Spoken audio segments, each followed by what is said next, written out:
ঘূর্ণিঝড় রিমাল চলে গেলেও এর রেশ এখনো কাটেনি উপকূলীয় জেলা বাগেরহাটে। ৪৫,০০০ ঘরবাড়ির পাশাপাশি ক্ষয়ক্ষতি হয়েছে হাজার হাজার গাছপালার। এছাড়াও বাগেরহাটে জলোচ্ছ্বাসের কারণে ৬ থেকে ৭ ফুট পানি বৃদ্ধি পেয়েছে। ফলে ঘরে পানি উঠে পানিবন্দী হয়ে পড়েছে প্রায় লক্ষাধিক মানুষ। ওয়ালটন ফ্রিজ কিনে অনেকের মতো আপনিও হয়ে যেতে পারেন মিলেনিয়াল। সেরা পণ্যের সেরা অফার।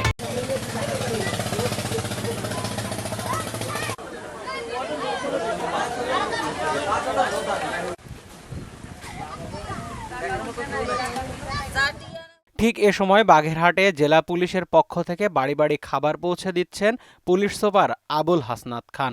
ইতিমধ্যে দেখেছেন যে ঘূর্ণিঝড়ের তাণ্ডবে আমার এই জেলাস্থ বিভিন্ন উপজেলায় অসংখ্য বাড়িঘর বিধ্বস্ত হয়েছে এবং অগণিত জনসাধারণ আপনারা দেখছেন এখানে একদম হাঁটু সমান কোনো কোনো ক্ষেত্রে কোমর সমান পানিতে তারা নিমজ্জিত হয়ে গিয়েছে। তাদের যে দুর্দশা সেটা অবর্ণনীয়।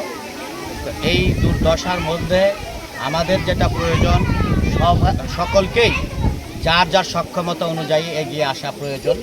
তো আমিও আমার বাগেরহাট জেলা পুলিশের পক্ষ থেকে এই দুর্গতদের সাহায্যার্থে আমার যা কিছু আছে যতটুকু সক্ষমতা রয়েছে তা নিয়ে আমি নেমে পড়েছি। তাদের কিছুটাও যদি কষ্ট লাঘব করতে পারি তাহলে এটাই হচ্ছে আমার কিছুটা তৃপ্তির বা সন্তোষের জায়গা। আমরা গত পরশু দিন থেকে শুরু করেছি, গতকালকে করেছি, আজকে করেছি। আমরা এটা চলমান রাখবো যতদিন পর্যন্ত তাদের এই দুর্দশা লাঘব করতে আমরা সক্ষম না হই। আর সরকারের সমস্ত সংস্থাগুলো তারা সম্মিলিতভাবে যার যার জায়গা থেকে এগিয়ে আসছে, সর্বসাধারণ এগিয়ে আসছে, আমরাও এগিয়ে এসেছি। নিরাপত্তার দিকটা তো আছেই, তার পাশাপাশি মানবিক এই জায়গা থেকে যতটুকু সাহায্যের হাত, সহযোগিতার হাত বাড়িয়ে দেওয়া যায় এটুকুই চেষ্টা করছি। সকলকে ধন্যবাদ। ইতিমধ্যে দেখেছেন যে ঘূর্ণিঝড়ের তাণ্ডবে আমার এই জেলাস্থ বিভিন্ন উপজেলায় অসংখ্য বাড়িঘর বিধ্বস্ত হয়েছে এবং অগণিত জনসাধারণ আপনারা দেখছেন এখানে একদম হাঁটু সমান কোনো কোনো ক্ষেত্রে কোমর সমান পানিতে তারা নিমজ্জিত হয়ে গিয়েছে। তাদের যে দুর্দশা সেটা অবর্ণনীয়। তো এই দুর্দশার মধ্যে আমাদের যেটা প্রয়োজন সকলকেই যার যার সক্ষমতা অনুযায়ী এগিয়ে আসা প্রয়োজন।